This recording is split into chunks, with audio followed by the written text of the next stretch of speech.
Good morning, and I want to welcome everybody tuning in for this next edition of Ask the Experts. We are privileged to be joined this morning by Commissioner Heather Moraitis. She is the District 1 Commissioner for the City of Fort Lauderdale. She's also a member of Coral Ridge Presbyterian Church. She is a Fort Lauderdale native, graduate of the University of Florida. She's married to George Moraitis, an attorney here in the city, who also was a 4-term state representative and now serves as the chairman of the Broward GOP. He is also a faithful member of Coral Ridge Presbyterian Church and one of our elders. George and Heather have 2 daughters. And Heather, just want to thank you. I know you are incredibly busy right now, but just want to thank you for your time this morning. Yeah, thank you, Rob. It's an honor to be here, and thank you for having me. And this is really great timing to kind of talk to neighbors and explain what's going on in our city. And I want to thank you also for everything you're doing to keep us fed spiritually. George and I and my 2 girls have enjoyed watching, worshiping on Sunday, even remotely.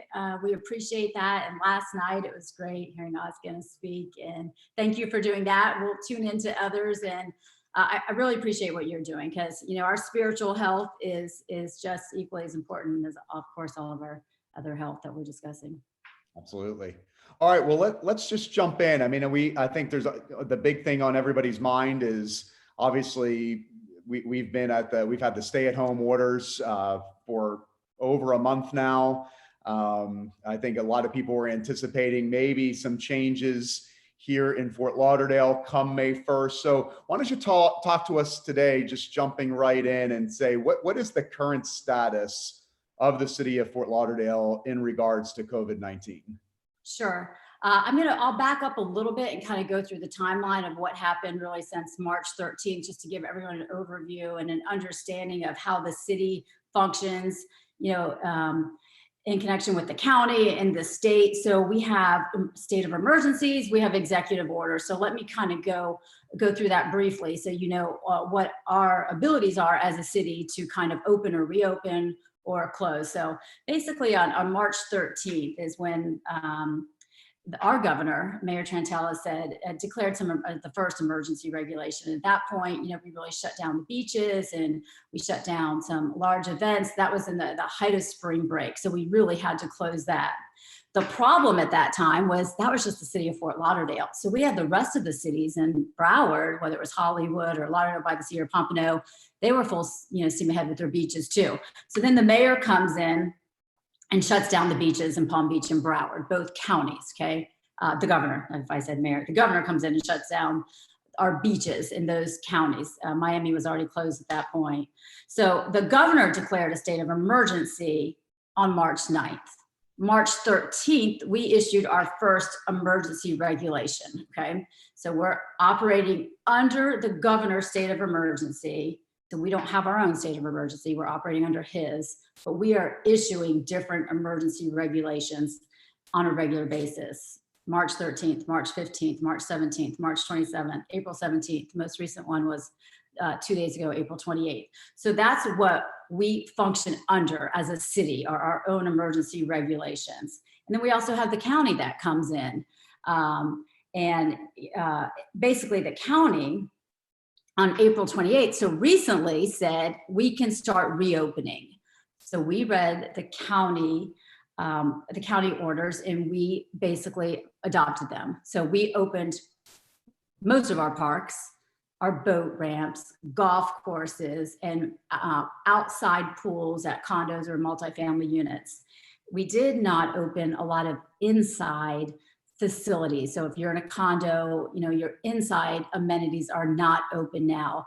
All the decisions we're making are data driven based on, health experts, the health departments, the state of Florida. So everything has, a reason why we're not doing it. I've read a lot that says, if you're inside in close proximity with people, the virus travels, easily. So obviously if you're outside, it's not as hard to transmit the disease. So that's why we're opening some outdoor spaces right now. So that's where we are today. We have opened some outside spaces. What you will see On May 8th, the governor's state of emergency is over. That 60-day state of emergency is over. What does that mean on May 8th? He has a couple options. He can extend it, he can let it expire, or let the county start making decisions at that point. I don't know what he will do. He will probably extend at least his state of emergency, because if you operate under a state of emergency, then you can, obviously declare these emergency regulations too. So maybe he extends it and also lets counties, have a little bit more authority. When I've listened to his task force meetings and stuff, he has said he's going to work with the mayors down here in Broward, Palm Beach, and Dade to see how we reopen. And it's going, and I'm going to throw Monroe into that also in terms of counties. So we are operating under a quad county plan. We all want to open together. So we're the last 4 in the state to open. You'll start seeing some other places in Florida reopening on Monday. But their reopening is it's good. It's a step, and they're entering phase 1. We are not in phase 1. So let me go back and tell you, what does it mean to be in phase 1? So phase 1 initially came out from the White House. That was maybe about 2 weeks ago. They said you have to meet these criteria. And a lot of it was a downward trajectory of cases, a downward trajectory of even symptoms reported, downward trajectory of people being hospitalized with related symptoms, whether they're flu or COVID related. And also the hospital capacity. Do we have capacity? We do have capacity. And then the last criteria that we did not meet about a week ago was ability to test enough people. Yesterday, we opened a new testing site, thankfully, in partnership with the state. So the National Guard came in. War Memorial is open. We can test 400 a day. You have to call and make an appointment, and I can give that information at the end. But that is helping us meet that final criteria of being able to test enough people. So our downward trajectory is, I want to give everyone a website because it's what I look at. It's called, if you just Google Florida COVID-19 dashboard, and that's not the name of the website, but just Google Florida COVID-19 dashboard. There are all sorts of charts and metrics and numbers, everything you need to know, and do it from your computer, because your phone, you can't switch through the tabs and you can't click on counties as easily. So I do it from my computer, but you will see, just click on Broward and you'll see the trajectory, the path. And we really need that 14-day trajectory, to go down, and we're not there yet. So once again, when we enter phase 1, it's not a time certain issue. It's based on all those criteria that I kind of explained from the White House that our governor has adopted, and it seems like our county's following suit as well. And so also remember that in terms of the state and county, so the city of Fort Lauderdale, we can be more restrictive, but we can't be less restrictive.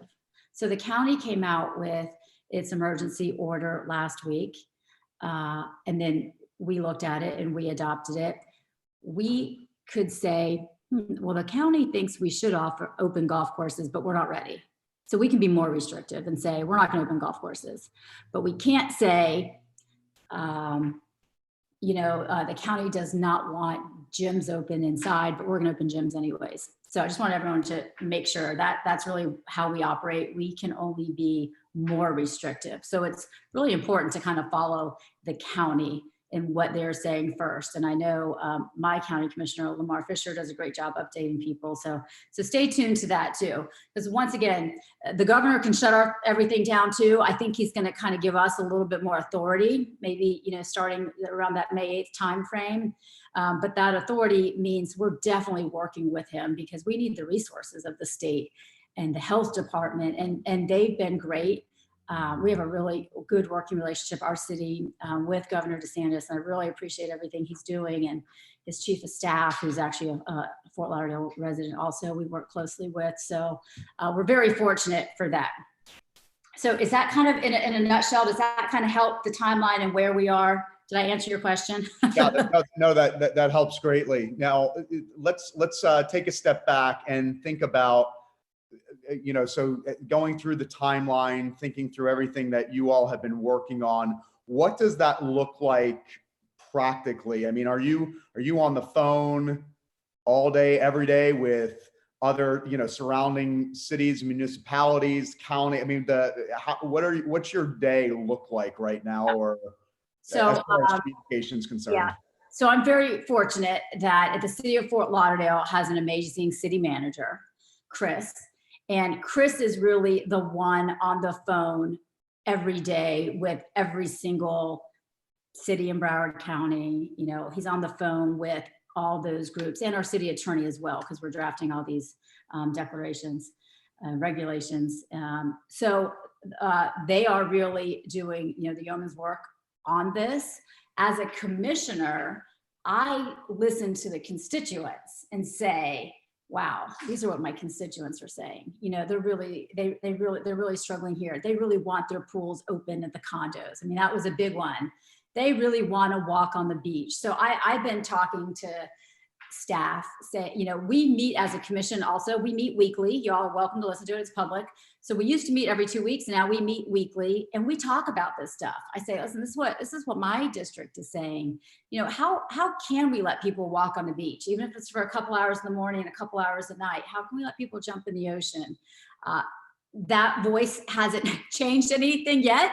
The beaches, we're not allowed to open those, but I said, maybe we check people's IDs and it's only Fort Lauderdale residents, and we have a checkpoint and all these things. Cause I really want that. I really want our neighbors to be able to jump in the ocean or to be able to take a walk on the beach, and just our neighbors though. I don't want the spring breakers to come back and, spring break too. And I don't want everyone from Broward County to come to the Fort Lauderdale beach, but it is a nice option for us. So my responsibility as a commissioner is to say, what does this look like? Like, even, when we talked about what does it look like for the church? And I said, well, Rob, here's what you're allowed to do. A church is allowed to meet constitutionally, you're allowed, but it's probably a good idea to follow all CDC guidelines at this point, because we don't want to cause any problems, as the body of Christ, so I kind of do a lot of that. My district is, I have a lot of people on the Gulf. So that's why I talk about trying to walk on the beach a little bit.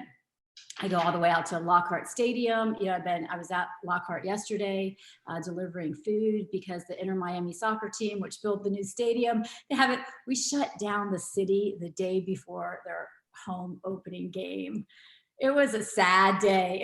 It was really sad. And so yesterday, I went to the stadium for the first time. I've toured it, but the first time for a public event. And we were handing out food to people who needed it. And there was a line of, over 100 people who needed the food. So, that's a little bittersweet.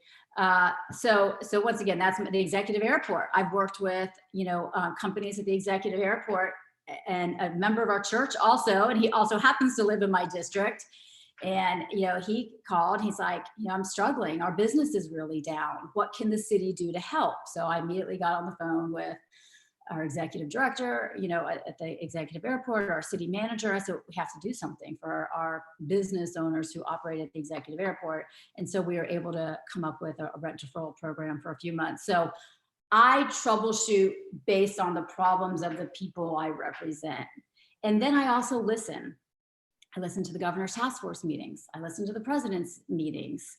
I stay in touch with any executive order that comes out. We have people who help represent us at the city or at the state and federal level, and they give us reports. So I read all those reports and I say, okay, I've read this.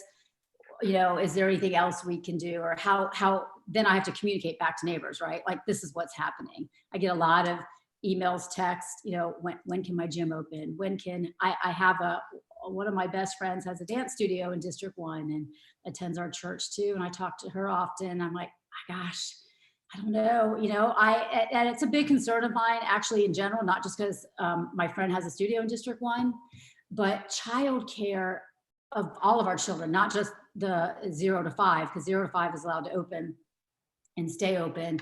But what about the school age kids, the K through, middle school that really can't stay home alone? What happens when our businesses start opening back up, but moms and dads don't have that childcare they need to go back to work, or they don't have a summer camp to go back to work. So I keep talking about that, not getting anywhere with that either, because it's how do you limit it? How do you manage it? How do you, keep a certain amount of people? So that's a tough one too. It's a concern of mine, and I'm not able to solve it, but I do talk about it. Sure. Well, I appreciate all that you're doing right now. I can't imagine what your schedule and your days look like. So let's talk about that reopening plan. I know there's a lot of unknowns there. We've a lot of uncertainties. A lot of people expected it to be happening this weekend or maybe even Monday. We know now, as you said, it's not just the Tri-County area, the Quad County area that is being affected by this right now, including Monroe County. But when it does happen, when we do finally enter into phase one, what will that look like for South Florida? Can you walk us through what will be included in phase one? What will that look like? What will that mean for us? Yeah, I think we're probably going to have a chat part two to really give you clear direction on that, because honestly, Rob, everything changes by the minute, by the day. Let's even like a look at California. They opened up their beaches and then they shut them down. So, I hope our beaches reopen, but maybe there's limited hours. I hope our restaurants reopen, which I do think restaurants will be in the next phase.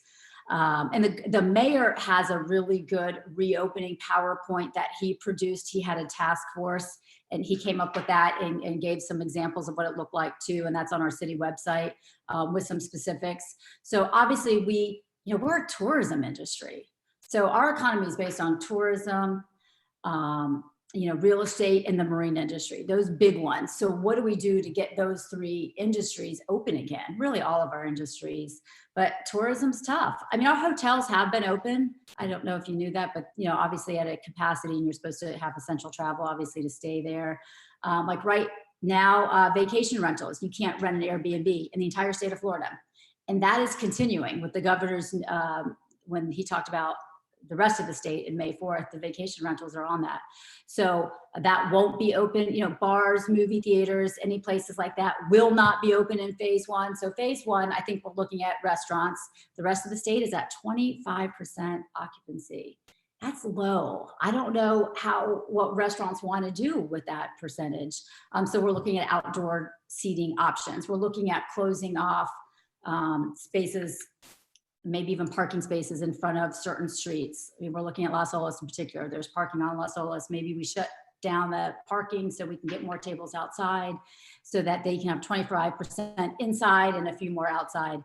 So we're looking at retail. The Galleria malls in my district, they're talking about people per square feet. And I think that's what makes sense to think of too, Rob, even when we think about our church reopening.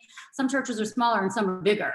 So when we say overall number of people inside a church, why don't we look at the square feet and say it's, this amount can go inside of this space with social distancing, with masks, with, everything we need to do. They're trying to come out with some guidelines also statewide that says if your business is open and they have, this is what you have to do. You have to have the sanitizer. You have to wear the mask. You have to be on maybe stagger your staff. Don't have everybody come back 100% right at once. Stagger it a little bit. So our goal is to not allow this virus to jump from person to person and in inside spaces. So with that in mind, how do we reopen our businesses? So I think we will say our restaurants and our retail, hotels. Once again, the marine industry has been operating, and we allowed last week, they weren't selling fuel to recreational boaters. And we changed that as a commission last week. That wasn't we could do that. So we did. We said, you know what? Pompano's selling gas to recreational boaters, why aren't we? So we changed that. So I think our marine industry, hopefully, that is staying, I don't want to say it's staying strong. Every business has taken a huge hit, but we're doing as much as we can to let businesses, continue and get up and running and the virtual. Large events, that's not going to happen for a while. We just canceled the Memorial Day event for the city of Fort Lauderdale. We have a big event, music and bands and stuff. Large events aren't going to happen for a while. Inter Miami soccer, they're not going to play with fans. They might try to play a few games this summer with no fans. So I think that's kind of the stuff we're going to see as we reopen. And once again, I'm concerned about camps, summer camps. What does that look like for our families? And I don't have that answer. Right. Heather, I don't know if it's possible to answer this question, but and I know the phases are not time driven at all. It's all data driven, but I know there's a lot of data, and we'll definitely check out that Florida COVID-19 dashboard. Are there though models though that you all are looking at the city, state, county level, at all the different levels that are at least predicting this is how long each phase could potentially last based on models just thinking about the future and predicting the drop in cases? Sure. Well, I think a lot of us were looking at that University of Washington model, and I'm sure it's great. But if we want to go way back and look at models, we were predicted. Can you get Charlie? Thank you. We were predicted to be like Italy in the state of Florida, and we're nowhere near that. So I think while we look at models, we also have to be careful. We were definitely expected to have a much, much more devastating. Right now, in the state of Florida, we have 33,000 positive, 1,268 deaths, and that's way too many deaths, and it's horrible. Broward County is 4,800 positive, 185 deaths. So those numbers were expected to be a lot worse because of our social distancing, because the neighbors did the right thing. We were able to keep those numbers down. So I really think, Rob, we're going to watch other cities, states. Georgia was pretty aggressive about reopening a lot. I think Georgia even opened hair salons and barbershops. Those aren't on our list of initial reopenings too. And gyms inside, which we're not talking about reopening in Florida. So I think we have to see how it goes for some of these other places. And, the models are good, but I think we have to just keep watching. The biggest things we watch, honestly, the number of people admitted to the hospital, the number of people with symptoms. Like, we just track this stuff every single day, because that shows when you need to all of a sudden say, there's a problem, stop. Yep. So I appreciate you answering that question. And I just wanted to, I know you had alluded to that earlier. I just want to emphasize that for those that are watching. I know for somebody like me that loves to plan ahead, and I want to know on June 1st, this is going to happen, and July 1st, that's going to happen. That's not how this works. As you said, it's models are, they change by the day, and it's really data driven in real time and not something that you can predict a month from now. Right. I'm hoping, my hope, if I could hope for some, I'm hoping by June 1st, we see Broward County and the city of Fort Lauderdale enter phase 1. I don't know for sure if that'll happen, but I hope. Because obviously that'll give us at least a good enough chunk of time to hit that 14-day downward trajectory. And I hope it's sooner. Maybe May 15th. Like I said, just stay tuned. Every single week, we talk about more of the stuff at the commission level, and we look at the data every single week. We look at it daily, but we dive in as a commission together, every week and look at it. So we'll open. Bottom line is, those that were hoping for something to happen next week, we're just not there yet. Might not be there for next couple of weeks, might not be there for until the next month. Let's just take it. Yeah. Like 1 week at a time. We're not there next week. Yeah. Absolutely. Yeah. Let's talk about some of the challenges for our city beyond just the economy. I know we've seen a lot from the commission and from the city helping the least of these. Can you talk about some of the efforts that the city of Fort Lauderdale has entered into to help the most vulnerable of our city? Sure.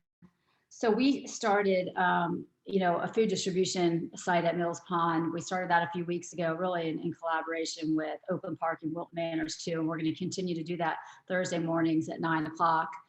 Yesterday, we started the food distribution at Lockhart Stadium. That's going to be every Wednesday morning at 10. So those are small ways. The city of Fort Lauderdale is also looking at how do we, fund those who are in greatest need. So we actually had, it's called SHIP funding, and it's from the state. And we use some of those funds to help people who are having problems paying their rent. So we were able to use that. Fortunately, the federal government is changing. A lot of times there are tons of rules attached to how you spend money and restrictions. And right now, even our unemployment, right? Like we've heard a lot of people applying for unemployment, they can't get it, but usually there's this restriction or that. And we hear the governor saying he's easing those restrictions. So the money is starting to flow in. You know, I don't know if the homeless population, you know, it's tough for them, the funding with them, a lot of them would qualify for certain benefits and they don't even have an address to get the check mailed to them, right? So a lot of people got a check for $1,200. I don't know if our homeless population got that, because do they even report to the IRS? Or so sometimes it's just getting them in touch with the right resources so they can get them. But what we're doing anyways from a city level, so we kind of dove in and allocated some funds to help people who did have a home and needed help with rent. We are using vouchers. They're called CDBG. It's from the federal government. It's through the HUD program, Community Development Block Grant.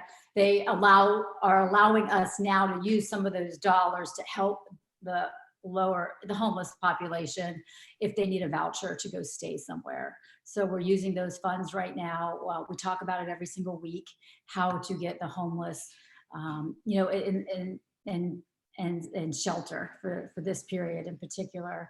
So we're doing what we can, and we are fortunately, I'm thankful that the state and the feds have realized it's a problem in a lot of communities, and they're allowing us to use those resources in different ways during the COVID pandemic. So those are two ways, well, three things, whether it's the food, and, you know, I'm sure our nonprofits and everyone are really stepping up to help the population too. I know the city's even offering free traffic control.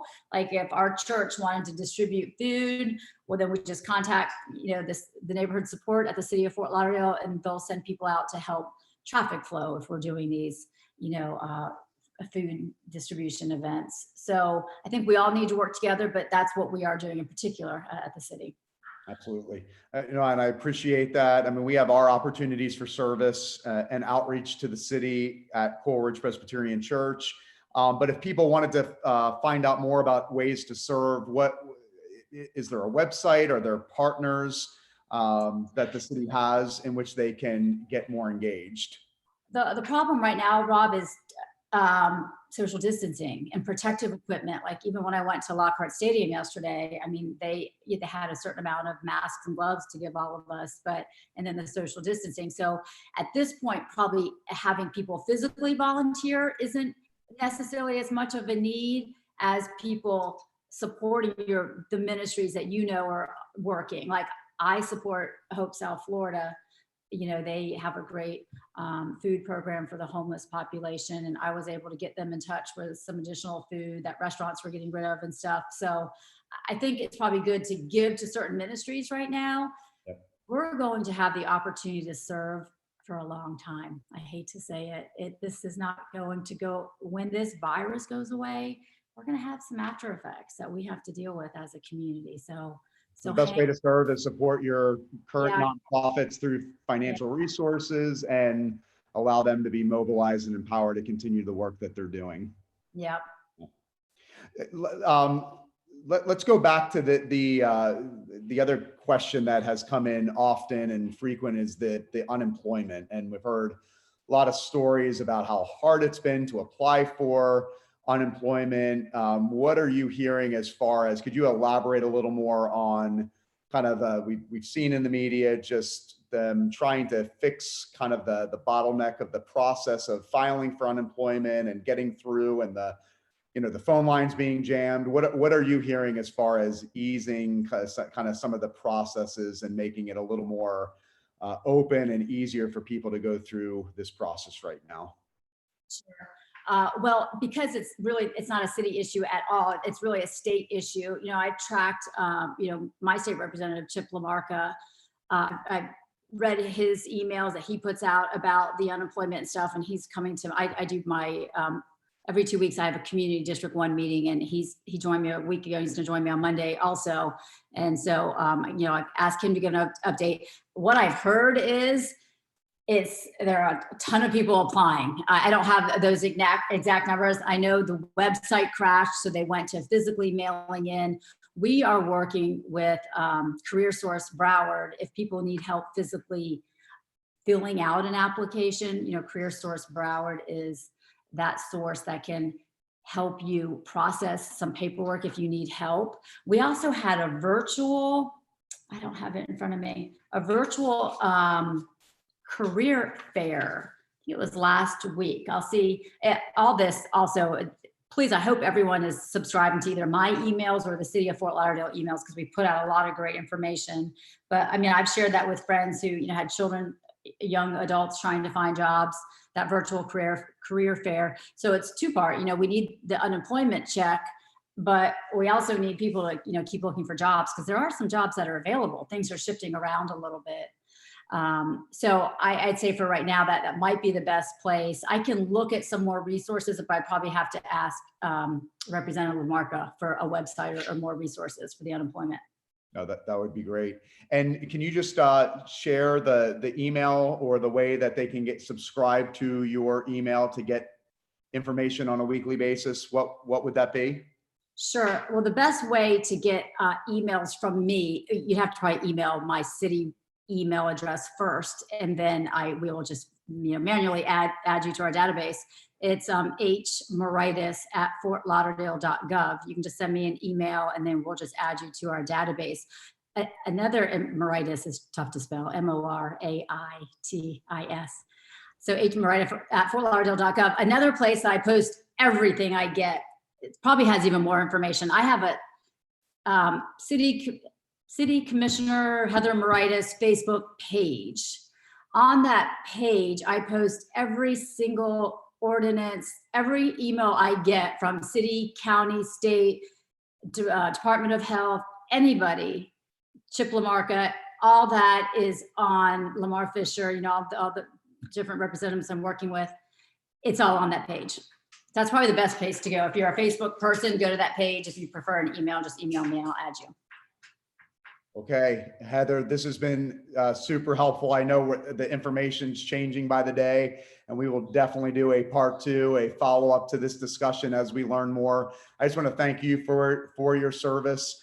We're behind you. We are praying for you on a regular basis, you and all of the commission and our mayor, and thank you for serving our city so well. Thank you, Rob. I appreciate it. Stay safe. All right, take care.